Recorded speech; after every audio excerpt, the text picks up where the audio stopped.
What if your exhaustion is not the child of too much doing, but the offspring of too much carrying a universe you were never commissioned to run? What if the ache in your shoulders and the tightness in your ribs are not the testimony of noble responsibility, but the signal that you have taken secretly and sincerely the impossible post of being the power that makes life work? And I say to you with a most positive yes, without mental hesitation, that is a burden no soul can sustain, for it does not belong to you. Come unto me, all ye that labor and are heavy laden, the Master says, and I will give you rest. Matthew 11:28. Rest is not the cessation of motion. Rest is the surrender of a role that was never yours. Now look with me at the hidden posture beneath our modern hurry. We rise early, we plot and we plan, we tighten our will and sharpen our mind, believing that our strategy must hold life together, our finances, our home, our clients, our children. We whisper, if I don't, who will? And then we drink and think and strain as if the axis of the earth will tilt without our vigilance. We carry the meeting, we carry the marriage, we carry the child, we carry the project, we carry the future. And my dear friend, God is not asking you to carry the future. God works in the infinite nowness. Before Abraham was, I am. John 8:58. Not was, not will be, I am.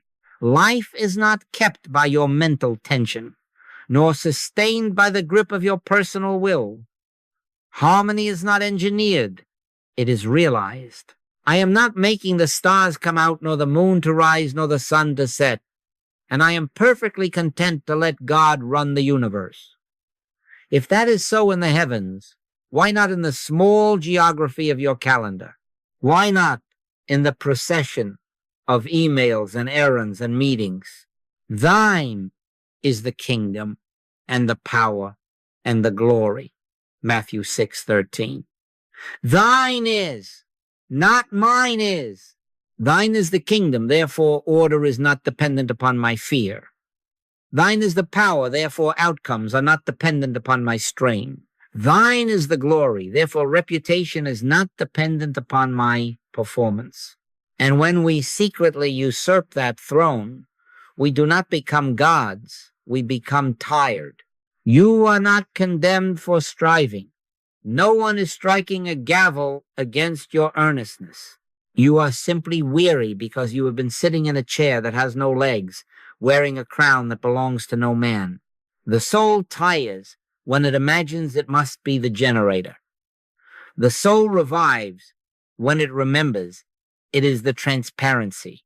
I and the Father are one, John 10:30. Not two powers, mine and God's, but one. Life revealing itself as your life.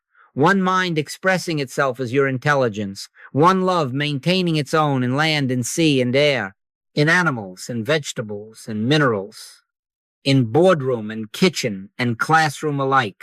Let us name the truth tenderly.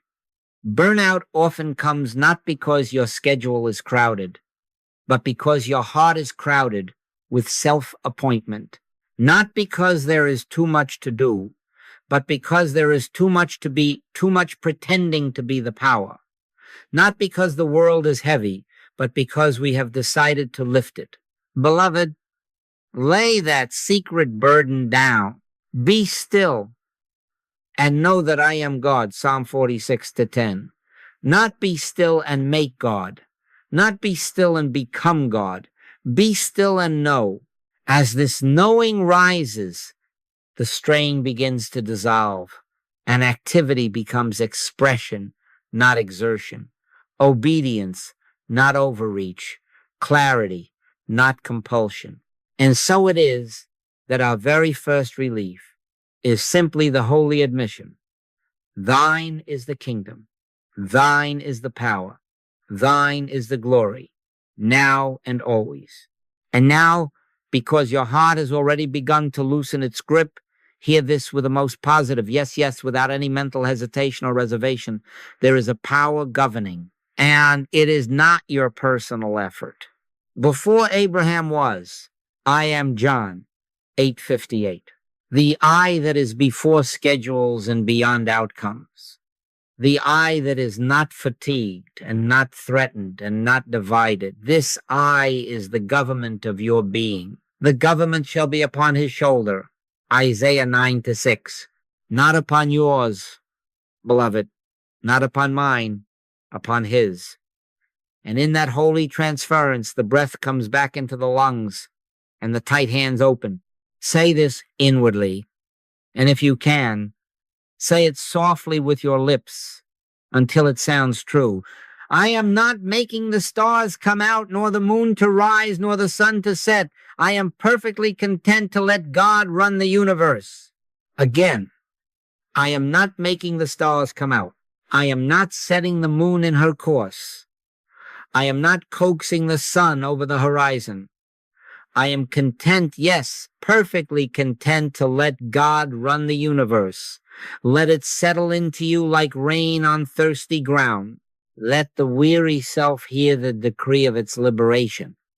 Thine is the kingdom and the power and the glory, Matthew 6:13.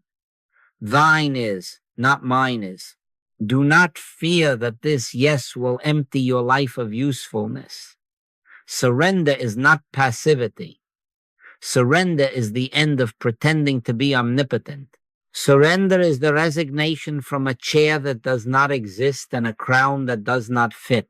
It is the release of outcomes to the one who alone holds outcomes, so that you may be a faithful transparency of that one, not quitting your post, but quitting the false job description, not ceasing to work, but ceasing to worry as if work held the cosmos together. Which of you, by taking thought, can add 1 cubit unto his stature? Matthew 6:27. Which of us, by anxiety, has ever lengthened a life or sweetened a day? Anxiety spends power we do not have. Surrender reveals power that already is. And so action continues. Oh, it surely continues, but as obedience rather than anxious orchestration. You will answer the email, you will cook the meal, you will meet the child's eyes, you will sit at the conference table. The difference is the engine, not the fever of I must make this turn out, but the quiet propulsion of I and the Father are one, John 10:30. Not two powers, fear and God contending. One presence expressing itself as intelligence, as love, as order. When the branch stops pretending to be the vine, the sap flows without argument. When the wave stops pretending to be the ocean's governor, it rises and falls without terror. If you will receive it, this is the first sacrament of rest. Resign. Resign as governor of outcomes. Resign as guarantor of futures. Resign as keeper of reputations. Place your signature at the bottom of that letter and hand it inwardly to the one of whom the psalmist sang, cast thy burden upon the Lord, and he shall sustain thee. Psalm 55-22. He shall, a most positive yes, he shall. And having resigned, do your work, but do it as transparency. Move through the day, but move as one through whom a river runs. Speak, but let the word speak first within you. Plan, but let plans be received rather than fabricated. To the question your nerves are asking, will there be enough if I do not control? Hear the Master. Fear not, little flock, for it is your Father's good pleasure to give you the kingdom. Luke 12:32. The kingdom is not manufactured by your vigil. It is given by his pleasure. Your vigilance, then, is not to uphold the universe, but to remember the giver. This is relief, not retreat. This is empowerment, not apathy. This is the end of superstition, the superstition that personal strain produces divine order and the beginning of truth. God is the only power, and you are his instrument. Let that truth be your breath this hour. I resign from being the governor of outcomes. Thine is the kingdom. Thine is the power. Thine is the glory. And in that holy resignation, your steps will find their rhythm again, not in haste, not in heaviness, but in the quiet cadence of the one who works in you, both to will and to do of his good pleasure. Philippians 2:13. Yes, a most positive yes. Beloved, listen not as to a sentence in a book, but as to the secret of your being. Before Abraham was, I am. John 8:58. This is not history. This is not theology. This is identity. This I is not your name, nor your rank, nor your resume. This I is the one who witnessed your first breath and did not grow old when your hair turned gray. This I neither arrived in your childhood nor departs in your winter years. This I is before calendars and after clocks. God works in the infinite nowness. And the I that speaks from that nowness is the very life that you are. Consider quietly the one who looked through the eyes of the child, then through the eyes of the youth, then through the eyes that now read these words. The eyes changed, the looker did not, the costumes changed, the witness remained. This body is not you, this is yours. This temperament is not you, this too is yours. These roles, parent, partner, professional, holy as they are not you. They are yours. The I that knows them, that wears them as a gardener, wears gloves and removes them when the work is done. That I is untouched by fatigue, unbruised by deadlines, unthreatened by outcomes. I am that I am. Exodus 3:14. And you can no more tire the I am than you can wrinkle the sunlight. True rest, then, is not the mending of a tattered mood, not the spa of the personality. True rest is contact with the changeless I am. It is a returning not to an improved self, but to the one who never left. He restoreth my soul. He leadeth me beside the still waters. Psalm 23:3-2. Where are those waters? Not in geography, but in God. Not somewhere later, but in the infinite now. You do not manufacture those waters by better planning. You discover them by better seeing. You turn from the narrative of the weary actor to the silence of the ever-present witness. And there, without argument and without strain, rest is. Let me tell you a little parable. An old violin maker in a narrow street, let us call him Elias, was known for instruments that sang without effort. A young apprentice asked him the secret. Elias tapped his chest and whispered, I listened for the note before I tuned the wood. When he rushed and tried to make the sound, the strings snapped and the music complained. When he listened and received the instrument, found the song that was already there. Dear one, you are not asked to make life sing. You are asked to listen for the note that already is and to shape your hours to its tone. In him we live and move and have our being. Acts 17:28. Not in fear, not in personal power, in him. The mind protests, but I must fix myself to find him. No, not fix, find, not manufacture, meet.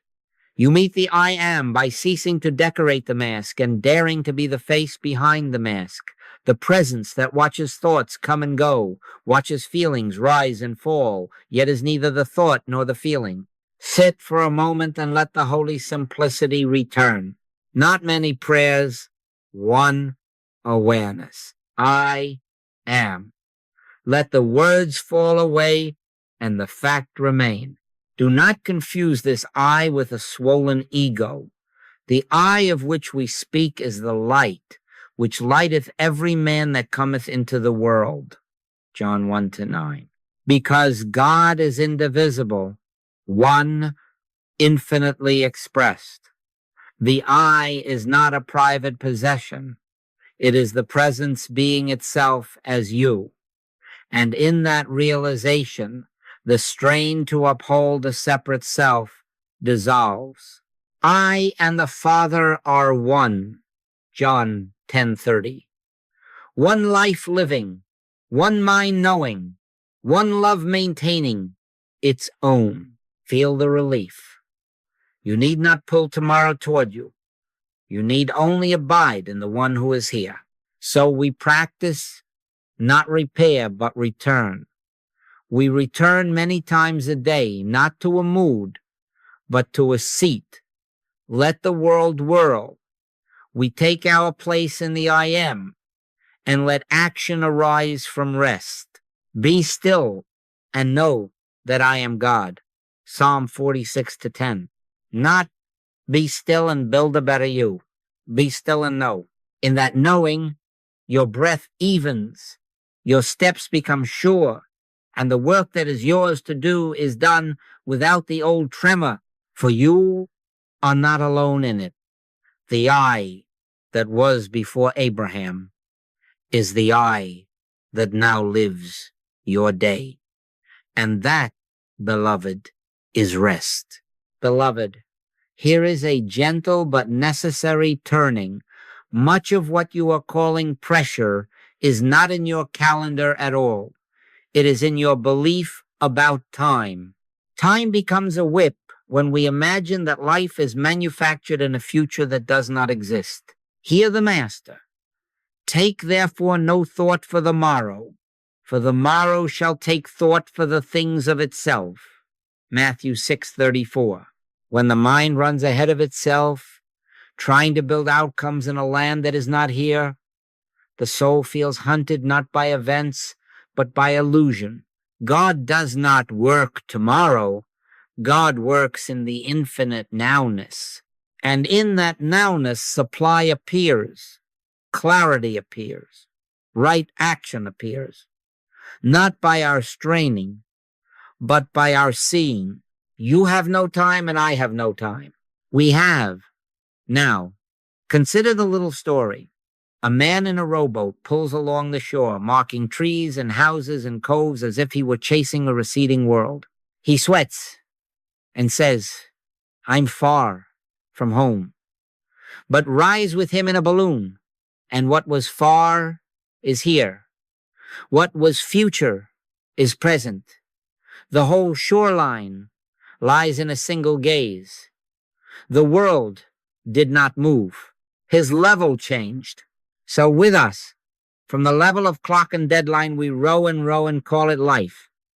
From the level of spirit, we are lifted, and we discover that the only place we can live is where God is. Now, burnout, then, is often this. The body may be tired from honest labor, yes, but the deeper fatigue is the mind trying to live outside, now dragging tomorrow into today, hauling yesterday's bruise into this hour's work. Now is the accepted time. Behold, now is the day of salvation. 2 Corinthians 6-2. Salvation from pressure is not scheduled on a later page. It is recognized in the present page. Harmony is not engineered out there. It is realized here. Notice how the tyranny operates. It whispers, if I do not anticipate and pre-solve and guarantee, disaster will arrive. But who granted the future that authority? Not God. Give us this day our daily bread. Matthew 6:11. This day, not this decade. Bread is given in nowness. Guidance is given in nowness. Strength is given in nowness. As thy days, so shall thy strength be. Deuteronomy 33-25. Not as thy fears, but as thy days. The attempt to stockpile grace for an imagined tomorrow is exactly what exhausts today. I do not say neglect your appointments. I do not say disdain your plans. I say change the place from which you hold them. Hold time as servant, not master. Hold schedule as form, not authority. Seek ye first the kingdom of God and his righteousness, and all these things shall be added unto you, Matthew 6:33. Seek the kingdom where it is in the infinite now, and watch how minutes begin to obey. When presence is first, chronology follows like a well-trained dog. When chronology is first, it drags you through brambles. Practice this grace in the very moment the rush seizes your chest. Stop inwardly, if only for the space of one breath, and remember, God works in the infinite nowness. Whisper, if you must, before Abraham was, I am. John 8:58. Then, this is the day which the Lord hath made. We will rejoice and be glad in it. Psalm 118-24. Not the next day, this day. Do not reach for power. Receive presence. Do not try to create the answer. Let the answer arise within the now, where the answerer is. The mind is not the maker. It is the instrument that hears the note already sounding. Feel the relief as the whip of later falls from your hand. Stress can shout about clocks, but it has no authority over the I that abides. The one who says, I and the Father are one, John 10:30, does not hurry. In that realization, you will still write the report, call the client, tuck the child, but without the soul pressure of pretending to live in 2 days at once. The work of this hour is given with this hour's light.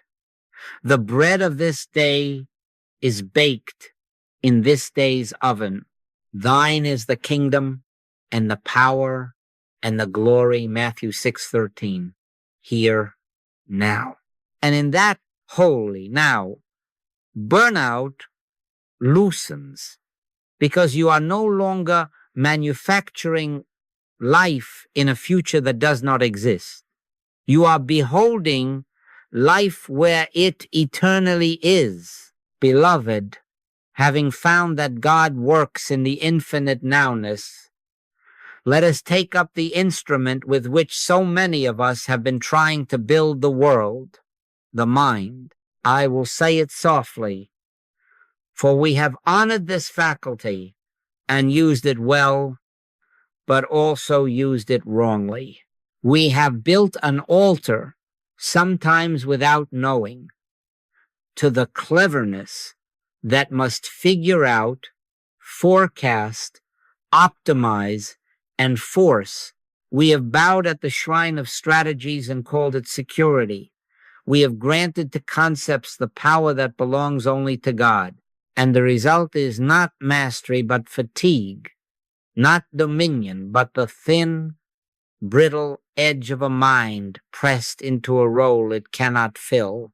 Trust in the Lord with all thine heart, and lean not unto thine own understanding. In all thy ways acknowledge him, and he shall direct thy paths. Proverbs 3-5-6. Lean not, a most positive yes, lean not. This mind is not you, this is yours. This mind is the lens, not the light, the wire, not the electricity, the sail, not the wind. When the lens pretends to be the sun, it burns and cracks. When the sail demands to be the wind, it tears itself to rags. So with the mind, used as creator, it strains and overheats. Used as instrument, it rests and receives. Man shall not live by bread alone, but by every word that proceedeth out of the mouth of God, Matthew 4:4. Life is received word, not manufactured worry. Guidance proceeds. We do not produce it, we perceive it. Consider a simple radio in a quiet room. It does not make music. It tunes. When the dial is set aright, symphonies appear that were already present, filling land and sea and air. When the dial is frantic, turning, hunting, forcing, static is all it knows. Your mind is such an instrument. My sheep hear my voice, John 10:27. The voice is. It does not shout to compete with our static. It waits to be recognized. When the mind quits its role as noisy broadcaster and returns to receptive tuning, the voice is clear, the next step is simple, and the burden is light. Why does mental overuse burn you out? Because you are trying to make a river flow uphill. The mind can organize a calendar. It cannot originate life. It can draft a plan. It cannot bestow the power in which plans succeed. It can compare, count, and calculate. It cannot confer authority on any outcome. When we ask it to be creator, it must clutch and futz and run because it has no source within itself.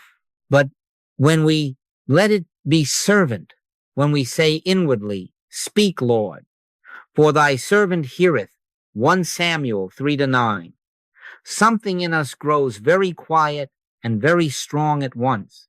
Not self-assertion, God acknowledgement, not argument, awareness. And out of that awareness, action is accurate, words are seasoned, timing is wise.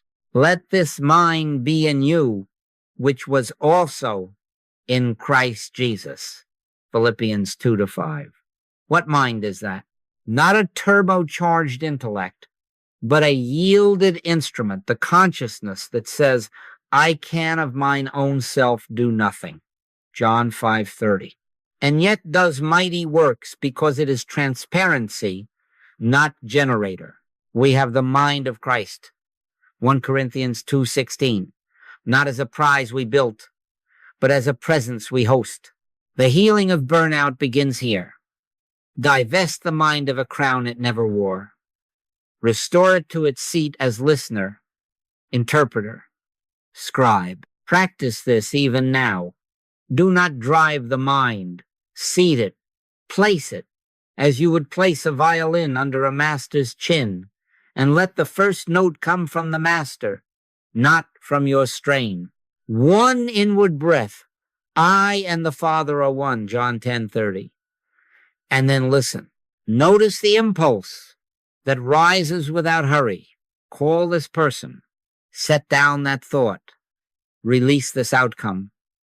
Small obediences reveal great orchestration. As you continue, you will discover that the so-called brilliant ideas are shadows compared to the simple given light, that the most effective day is not the one jammed with mental gearwork, but the one ordered by quiet promptings. And when the old idol calls for incense, figure it out now, force it now, fix it now, answer with the day's hygiene. Thine is the kingdom and the power and the glory. Matthew 6:13. I do not create life. I receive life. I do not manufacture guidance. I welcome it. Be renewed in the spirit of your mind. Ephesians 4:23. Renewed not by sharpening the blade to cut the ocean, but by laying the blade down to let the ocean carry you. Then, beloved, the mind will know its Sabbath, and your work will become what it was meant to be. The easy yoke of the one whose word is lamp and light, whose counsel is present, whose grace is sufficient. Now, beloved, there is a tender skill without which our peace evaporates under the first gust of a crowded day. Discernment. The Master gave it plainly. Judge not according to the appearance, but judge righteous judgment. John 7:24. Appearance is what the senses report, Righteous judgment is what spirit knows. If we do not learn the difference, the noise of the hour will masquerade as authority, and the heart will kneel to a cardboard crown. If we learn the difference, the same noise loses its scepter. It may be heard, but it does not rule. You have heard me say it before, and I say it now with the most positive yes. You have never seen a tree. You have seen your concept of a tree, the form through which the invisible idea called tree makes itself known at the level of sense. The reality, the spiritual idea of life as tree is invisible, changeless, perfect, forever. So also you have not seen your true self. You have seen your concept of yourself, height and weight and temperament and resume. The reality, the I that is life being, itself as you, is invisible, intact, undiminished. Now take the next step with me. You have never seen stress as a thing in itself. You have felt sensations. You have seen numbers on a calendar. You have heard demands come over, wires and doors and screens. These are concepts, forms, appearances. The reality, God as order, God as sufficiency, God as the only power, remains invisible and whole, unthreatened by the shape of the hour. I do not dismiss your ache. I do not scold your nervous system for ringing its bell. The bell is real as sound. The feeling is real as feeling, but it is not authority.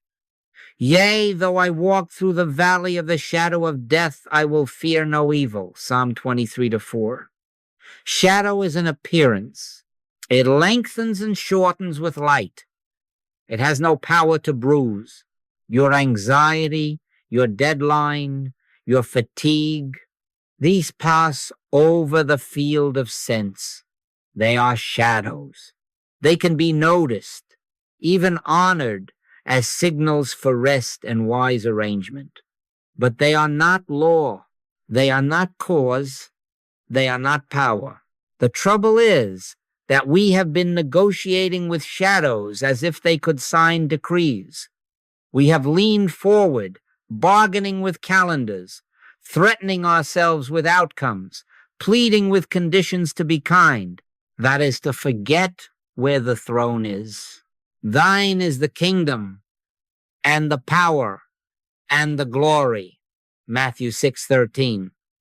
Not the kingdom of adrenaline, not the power of panic, not the glory of reputation. Thine is. When discord is recognized as appearance, it is disqualified from sovereignty. We no longer debate it. We recognize it, and then we place our attention where authority rests. Be still and know that I am God.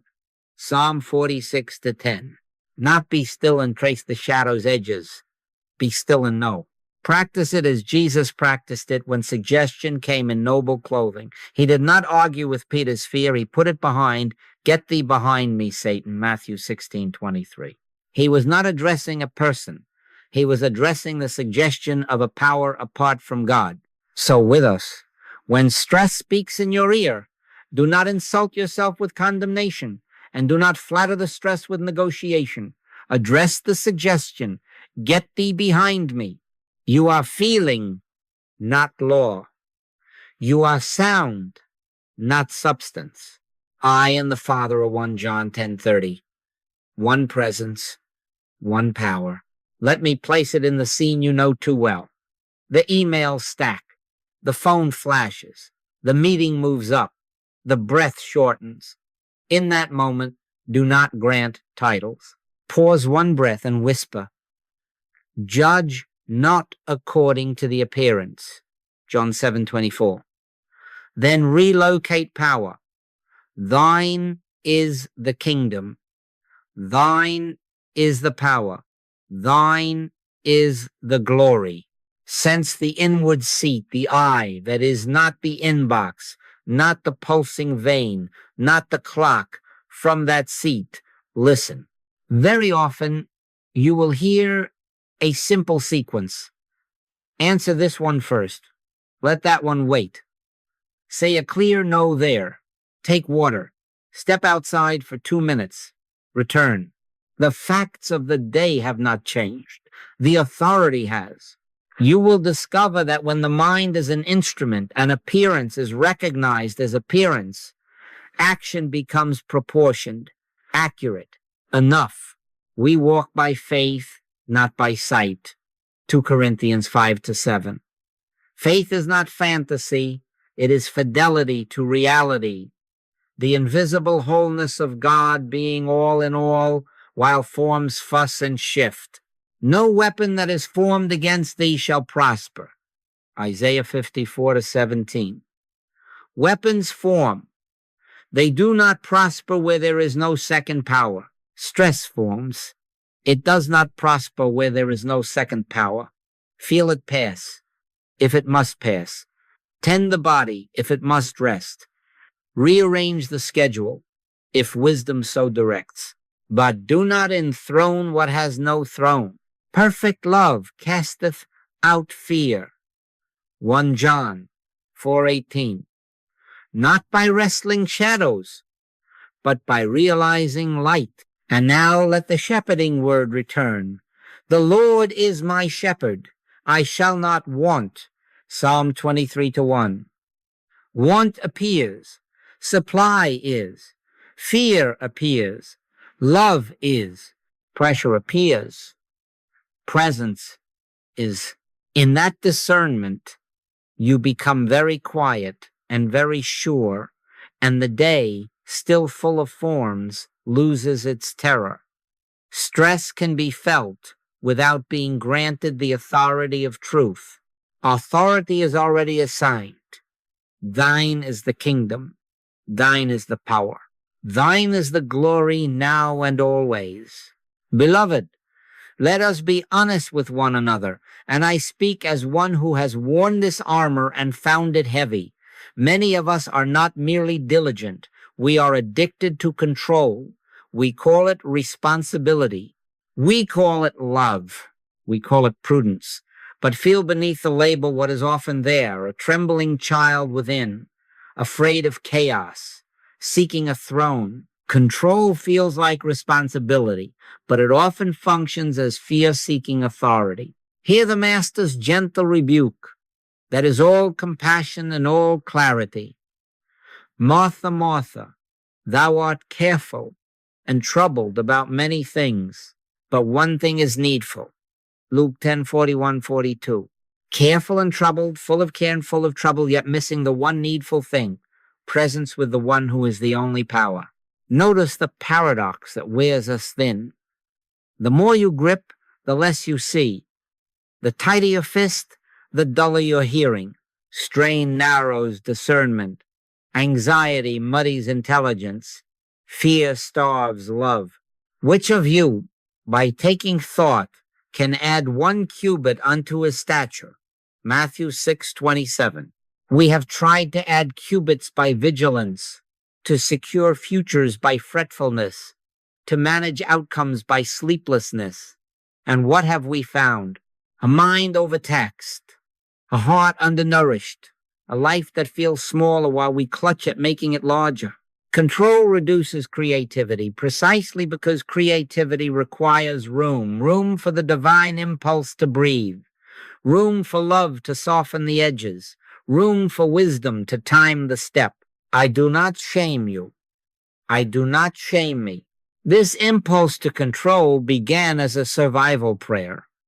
If I can just keep it all in my hands, nothing will break. But the truth, learned slowly or quickly, is this: everything breaks in human hands that try to be God. I can of mine own self do nothing, John 5:30. Not a confession of weakness, an announcement of alignment. The mind is an instrument. It is not the creator. Responsibility is fulfilled through alignment. not through anxious surveillance of life. True responsibility is faithful transparency, listening and obeying, tending what is given in this hour with love, releasing what is not ours to carry into the hands where it has always belonged. Be careful for nothing, but in everything by prayer and supplication with thanksgiving, let your request be made known unto God. Philippians 4-6. Be careful, full of care for nothing. Be prayerful, full of presence for everything. Let me place before you a simple picture.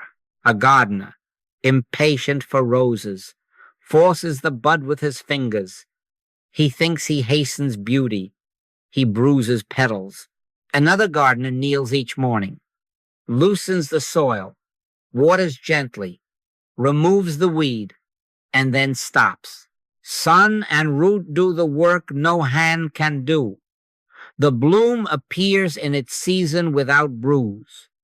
The first is control masquerading as care. The second is responsibility in alignment. So with us, loosen the soil of your thought. Water with stillness. Remove the weed of fear. And then stop. Let God be the only power. Thine is the kingdom and the power and the glory. Matthew 6:13. How shall we practice this compassionate confrontation? Begin where the grip tightens. When you feel the compulsion to fix, to pre-solve, to over-explain, pause one breath and ask, is this mine to govern or thine? If it is yours, you will feel a quiet yes, not a panicked push. If it is not, you will feel an opening in the chest, a soft release, a sense that waiting is obedience, not neglect. Say within, get thee behind me. Matthew 16:23. Not to a person, but to the suggestion that a second power is loose in the universe. Then, I and the Father are one, John 10:30. One presence, one power, one agenda of love unfolding now. You will discover a remarkable fruit. Action becomes simpler and more accurate. Words are fewer and clearer. Timing improves. Love regains its warmth. For the yoke that once chafed is exchanged for his. My yoke is easy, and my burden is light. Matthew 11:30. Easy does not mean idle. Light does not mean trivial. Easy means fitted to you by the one who made you. Light means carried by the one who carries all. In this we remain thoroughly responsible, showing up, keeping covenant, offering our best, but the engine has changed from fear's urgency to love's sufficiency. So take this vow with me, not as a scold, but as liberation. I resign the badge of sheriff over outcomes. I accept the call of steward over what is given. Thine is the kingdom. Thine is the power. Thine is the glory. And in that holy transfer, the heart grows still, the mind grows clear, and the day, still full of forms, is no longer a battlefield, but a field the Lord has made. Be still and know that I am God. Psalm 46:10. Yes. A most positive yes.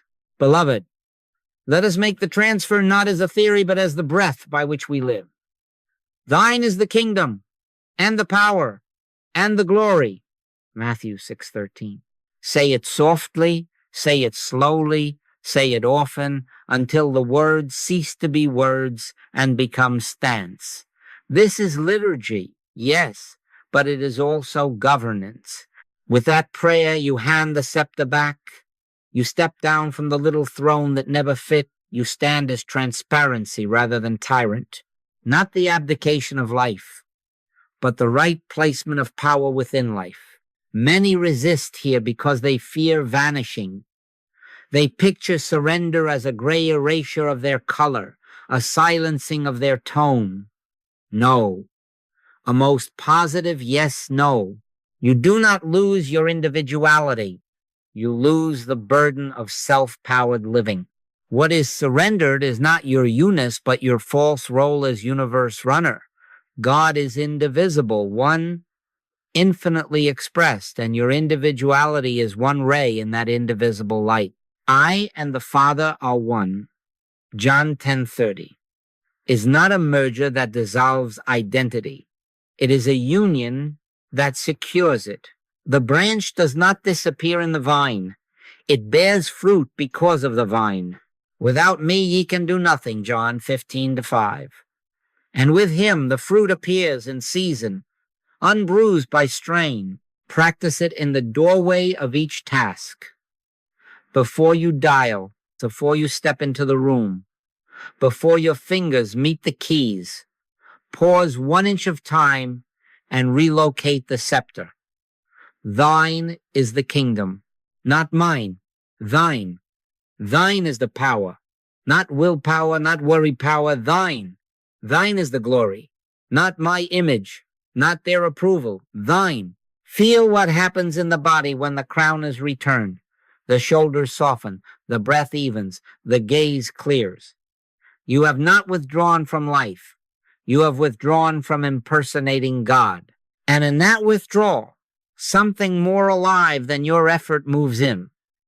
It is God which worketh in you both to will and to do of his good pleasure. Philippians 2:13. Notice the felt shift in the day. When power is recognized as God, action becomes simpler. Extraneous flourishes fall away. You say yes where yes is needed, no where no is holy, and nothing where silence is obedience. Timing becomes wiser. You arrive not early from anxiety nor late from avoidance, but on the divine dot because you are guided from the now where God works. Effort becomes proportionate. You lift what is yours to lift and leave what is not, and so you do not tear the muscle of the soul. Not my will, but thine be done. Luke 22:42. Becomes not a grim submission, but a joyful alignment. You find that the will of love carries you like a current that knows the bends. Let it be very practical. Each morning, place the names, the projects, the conditions that tug at you on the inner altar one by one, not in a blur. And as each name appears, say, thine is the kingdom.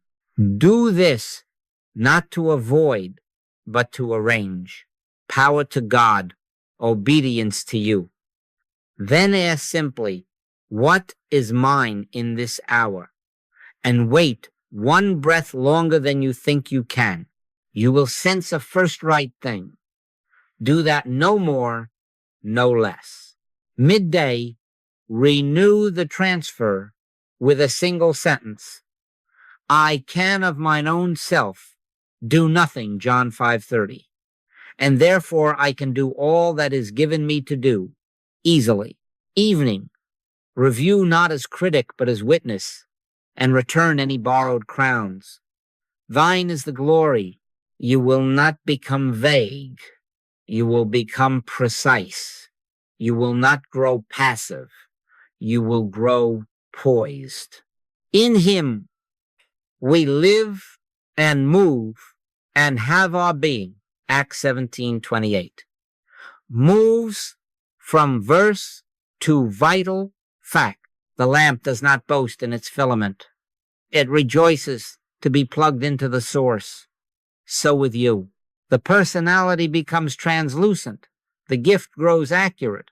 And love regains its warmth because the heat is not generated by friction but received as fire. And so we say again, not as ornament, but as ordinance.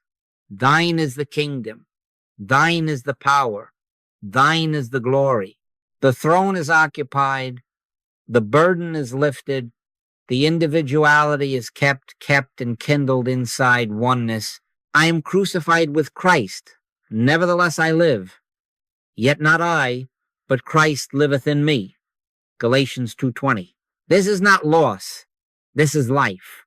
Life lived without strain because the power is where it has always belonged.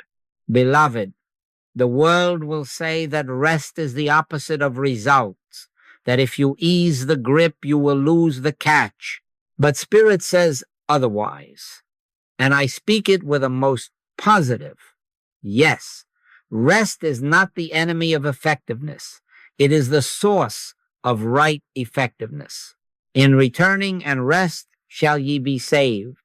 In quietness and in confidence shall be your strength. Isaiah 30-15. Strength does not come from frenzy. It comes from alignment. Fruit does not grow by tugging at the branch. It ripens by abiding in the vine. Without me ye can do nothing. John 15-5. With him, the little becomes much. The few become enough.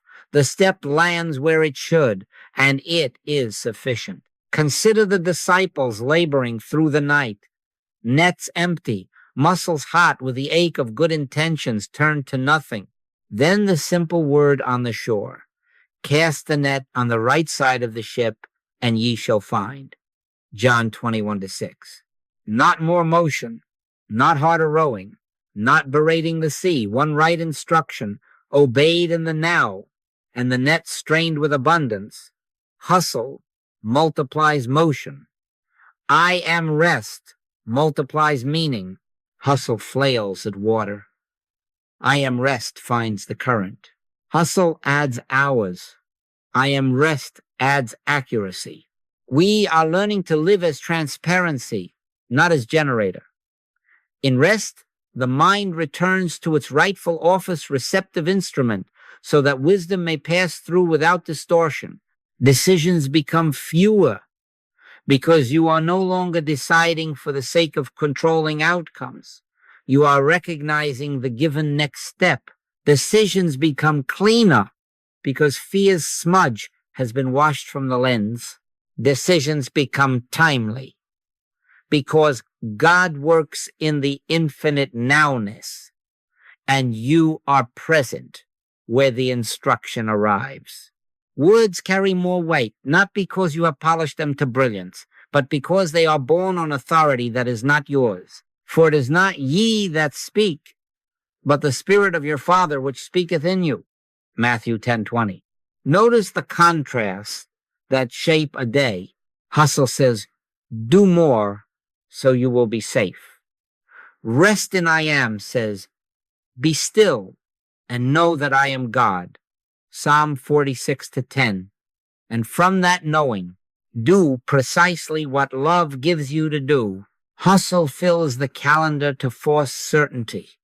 Rest opens the ear to receive certainty. Hustle thrashes, promising speed while scattering attention. Rest gathers attention into presence, and time curiously complies. Not by might, nor by power, but by my Spirit, saith the Lord of hosts. Zechariah 4-6. Spirit does in one word what might cannot do in 1,000. You will see it in the little scenes. Where you once wrote 6 emails to move a matter an inch, you write one, brief, clear, yes or no, and the door opens or the confusion dissolves.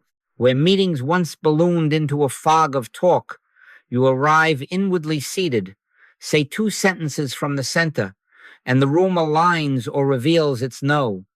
Either way, time is redeemed.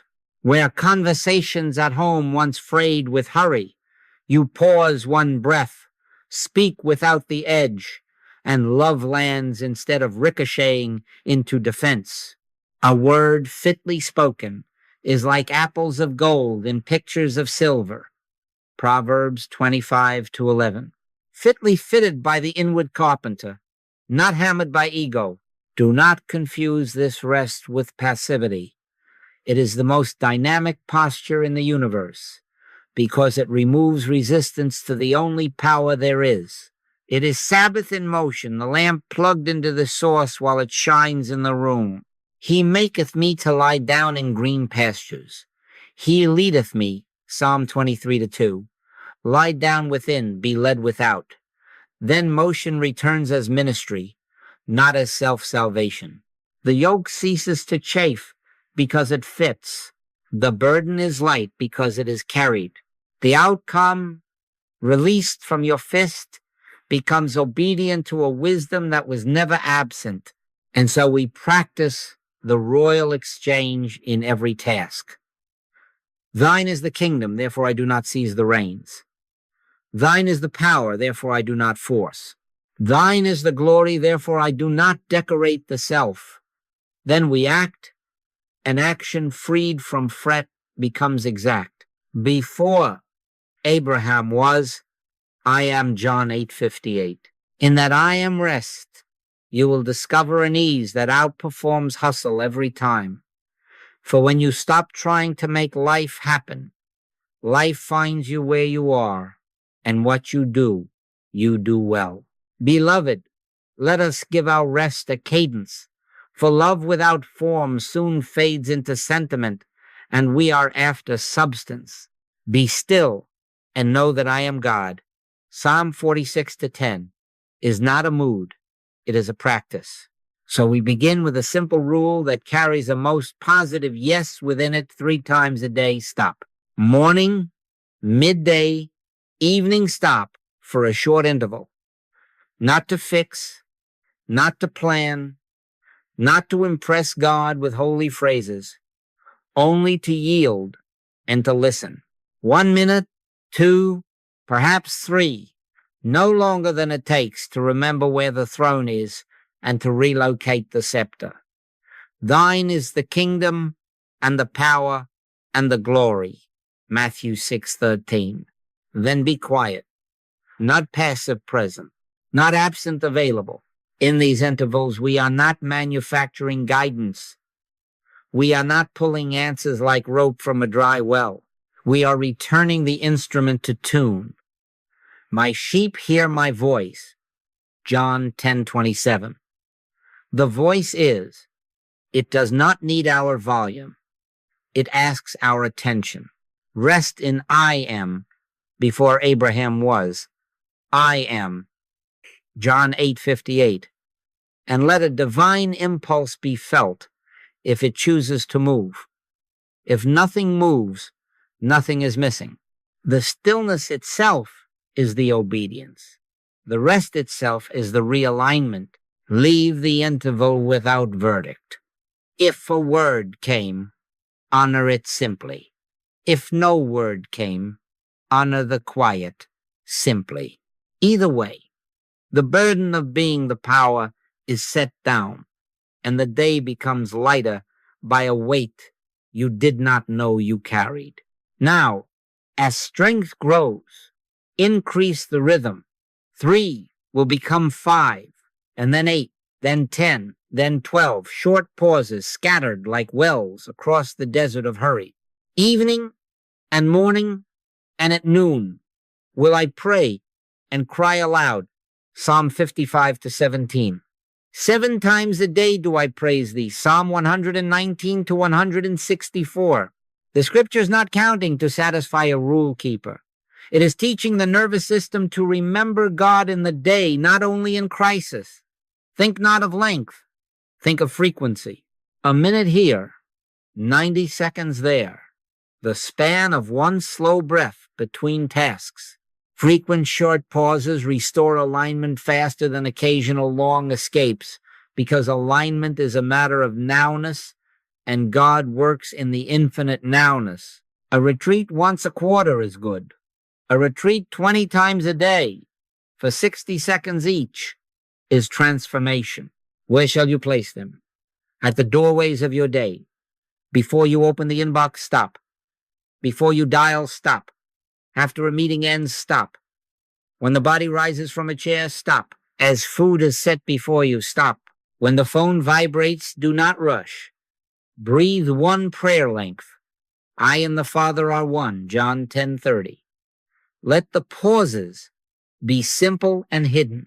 You do not need a cushion or a bell. You need remembrance. Pray without ceasing, 1 Thessalonians 5:17, does not mean talking to God all day. It means refusing to depart from God all day. These intervals are how we refuse. What happens in the interval? Seat the mind like a listener on the front row. Sink the attention 1 inch inward, as if placing your hand in a warm stream. Whisper if you must, or say nothing at all. I can of thine own self do nothing, John 5:30. Thine is the power, then wait. Not tense, not slack awake. Very often a feather-light impulse appears. Write this sentence and no more. Reschedule that appointment. Bless and release that worry. Drink water. The instruction is rarely dramatic. It is precise. Do not garnish it. Do not argue with it. Do not hurry it to prove your worth. Receive and move, or simply receive and be. If in an interval agitation rises, let it rise and let it pass. Remember, stress is real as feeling, not as authority. You are not in that moment trying to win a fist fight with sensation. You are refusing to grant it a crown. Keep returning till the return returns you. And if you forget, begin again the next hour. Guilt is wasted motion. Grace is present motion. As this cadence deepens, you will find that the day develops an interior rhythm. Time stops shouting. Work arranges itself with a wisdom not yours. You are no longer living from interruption to interruption, but from pause to pause, from presence to presence. The mind ceases to be a little engine pulling freight and becomes the clear window through which the light comes. And you distinct, alive, needed move through your hours with that quiet assurance the Master promised. My yoke is easy and my burden is light. Matthew 11:30.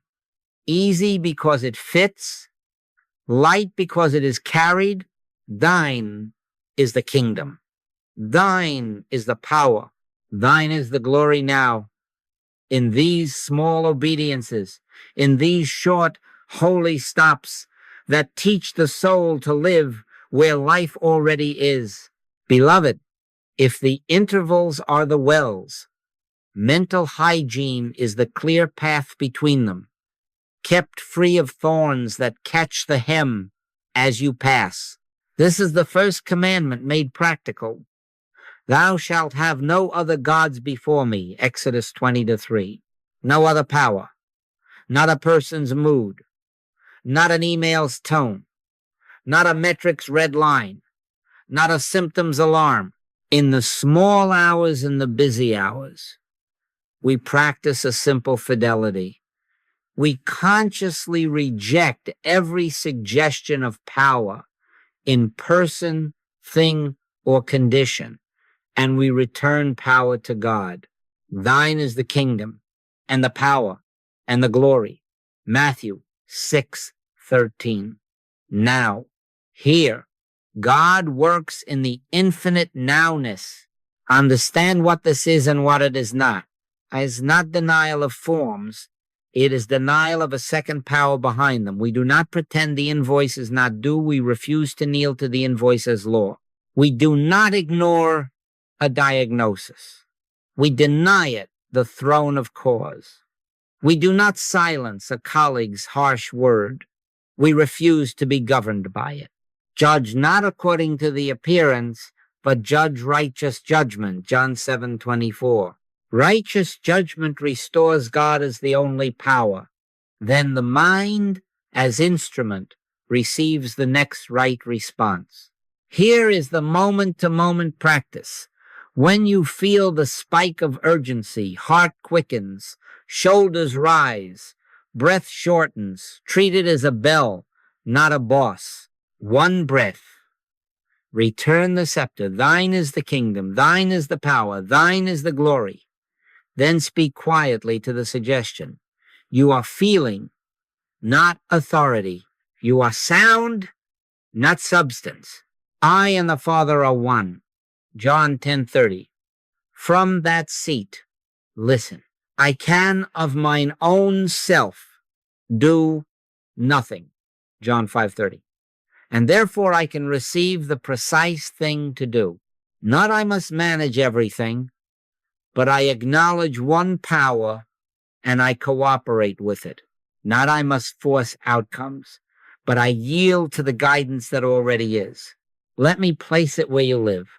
The email lands with sharp edges. You feel the old reflex to draft paragraphs of defense. Pause. Thine is the power. Ask, what is mine?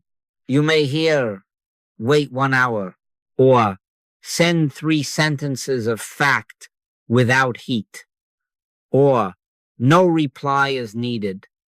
Accuracy replaces adrenaline, or a doctor's portal chirps. A number rises in red. The body wants to prophesy doom.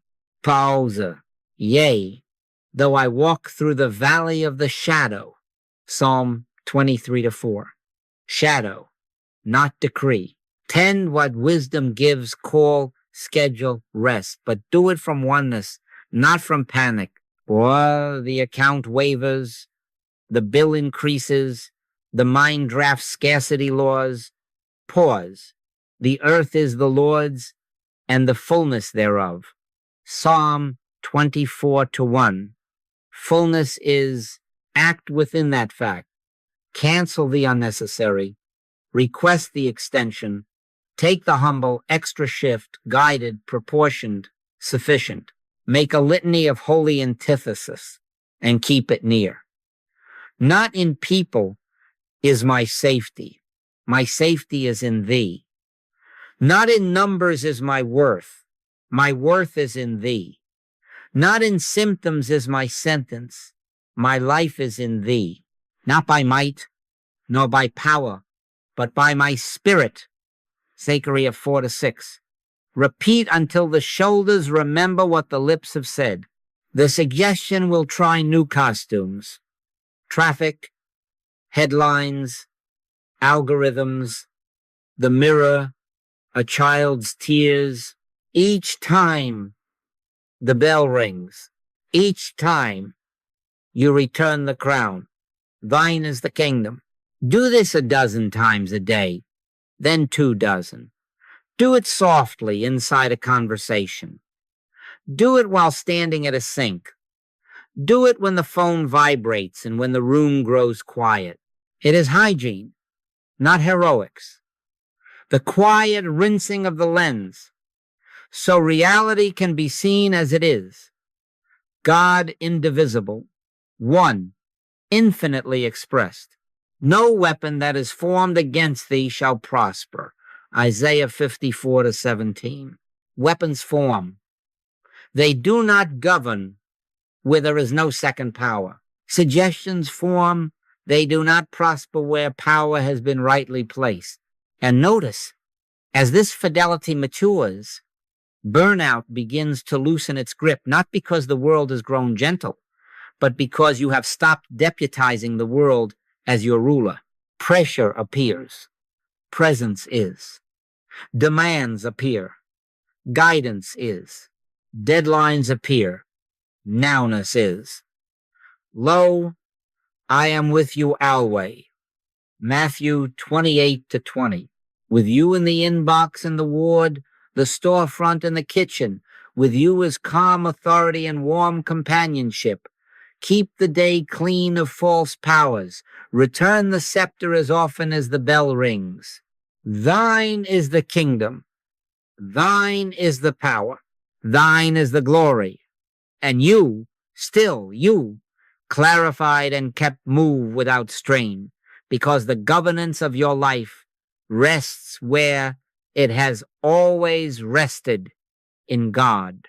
Beloved, fidelity ripens into stability when it is sheltered by a quiet rule of life.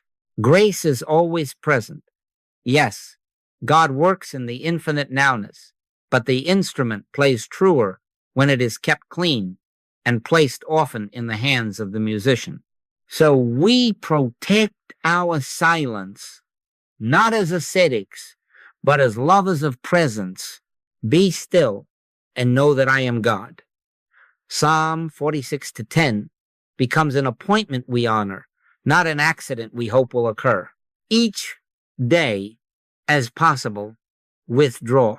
Set apart a period of silence and inspiration, a measured hour if you can, a faithful half hour if you cannot, 2 gentle quarters if that fits the frame of your life. Choose early morning before the world reaches for your attention, or dusk when the world releases it. Enter the quiet as you would enter holy ground. Turn down the lamp of stimulation. No news, no scroll, no compulsive checking of the little glowing oracle. The mind that is perpetually inflamed by noise cannot hear the still small voice. We are not scorning the world. We are remembering where our life is kept. In returning and rest shall ye be saved. In quietness and in confidence shall be your strength. Isaiah 30:15. During this withdrawal, curate your inputs. Feed the soul with scripture, inspired writings, sacred music, and poetry that lifts consciousness rather than merely entertains emotion. Whatsoever things are true, honest, just, pure, lovely, of good report, think on these things. Philippians 4:8. Read slowly, as if tasting honey, not skimming headlines. Let a psalm become breath. Let a page of living truth become a mirror. Let a hymn become your spine for the hour. We are not piling up pious words.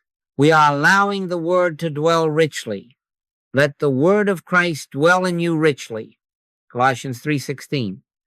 Until thought quiets and the inner teacher takes the chair. If a passage glows, stop there. If a sentence calls your name, sit with it until it finishes speaking within, and reduce, gently but clearly, the needless stimulation that keeps the mind inflamed, not as law, but as love. Decline the third opinionated conversation about nothing. Turn off the program that plants fear and calls it entertainment. Shorten the scroll through marketplaces of comparison. You are guarding the gates of the temple, not from people, but from the habit of letting every gust of suggestion blow out the lamp. Be not conformed to this world, but be ye transformed by the renewing of your mind. Romans 12:2. Renewal asks room. Now add to this daily rule a weekly double portion, for without a Sabbath-like widening, we slide back into the thinness of hurry. The scripture teaches it in picture. On the 6th day, they shall prepare that which they bring in, and it shall be twice as much. Exodus 16:5. And Elisha asked, let a double portion of thy spirit be upon me. 2 Kings 2-9. So choose a day or half a day, if that is what is possible in this season, and double the silence, double the nourishing input, double the withdrawal from noise. Take a longer walk without device. Read a chapter instead of a paragraph. Sit for 2 intervals back to back with 10 minutes of wholly nothing between. Prepare in advance so that work does not trespass. Let loved ones know so that love is not startled. This is not retreat from life. It is replenishment for life. The lamp that burns through the week is refilled on this day.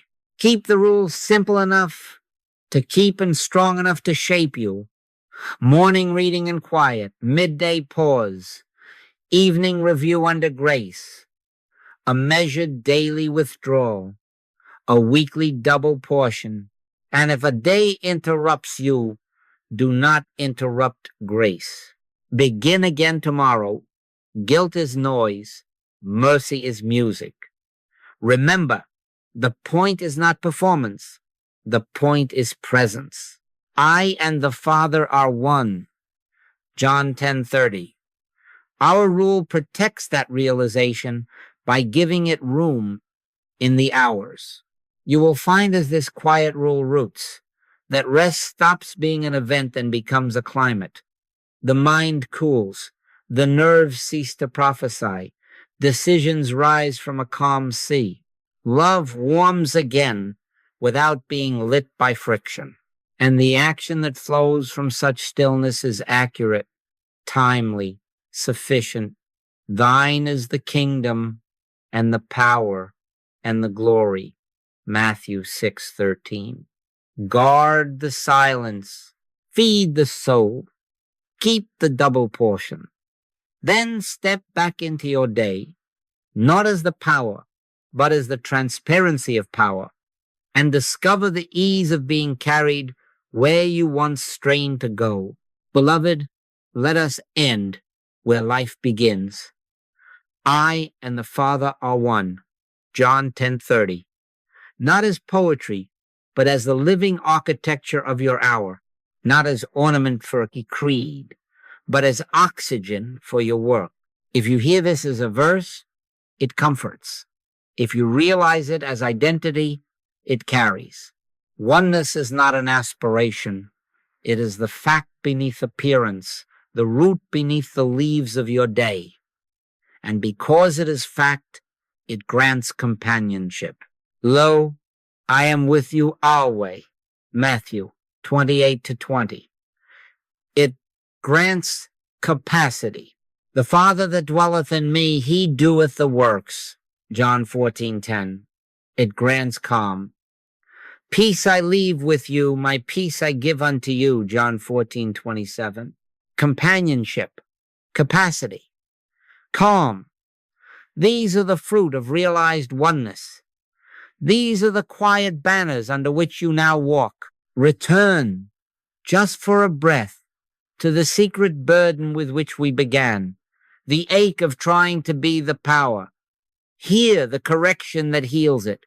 You were never appointed to run the universe. A most positive yes. You are not alone in your work because you are not its source. Before Abraham was, I am. John 8:58. The I that precedes the day also fills the day. The I that was before calendars is present within the calendar. God works in the infinite nowness. Therefore, the next step is not manufactured from fear, but received from presence. I am not making the stars come out, nor the moon to rise, nor the sun to set. I am perfectly content to let God run the universe, and this is where the healing touches earth. I am content to let God run my inbox, my ward, my home, my meeting, my craft. Thine is the kingdom and the power and the glory. Matthew 6:13. You are carried not as freight, but as expression. You are guided not as a puppet, but as a beloved instrument. You are supplied not as wages for worry, but as the natural flow of the vine through the branch. Let the litany be simple. Not alone, but one. Not forcing, but flowing. Not proving, but providing what is given me to give. In him we live and move and have our being. Acts 17:28. That is the atmosphere into which you step now, not later. The now is where God works, and the now is where you are met. If shadows gather at the edge of the hour, deadlines, symptoms, numbers, call them what Scripture calls them, shadow. Yea, though I walk through the valley of the shadow, Psalm 23-4. Through, not into a camp. The shepherd is not outside you calling over a ravine. He restores your soul from within the ravine. And the rod of his wisdom and the staff of his love fit your hand as courage. And because truth loves to be practiced, we do not leave this as air. Today, before you move to the next thing, take the first stillness interval. 1 minute. One honest breath. Say within, I can of mine own self do nothing. John 5:30. Then, thine is the power. Be quiet. If a word rises, do it simply.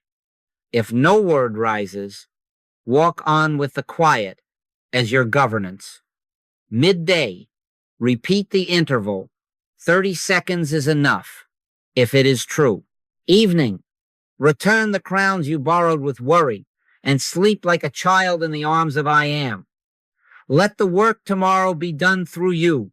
Let rest be your proof today, not by might, nor by power, but by my spirit.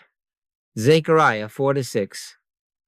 By the spirit that is not somewhere else, but here, as your very life. So I bless you not with promises for a far shore, but with the presence that is sure wherever you stand. May your steps be few and fit. May your words be lean and luminous. May your hours be kept by the cadence of small obediences.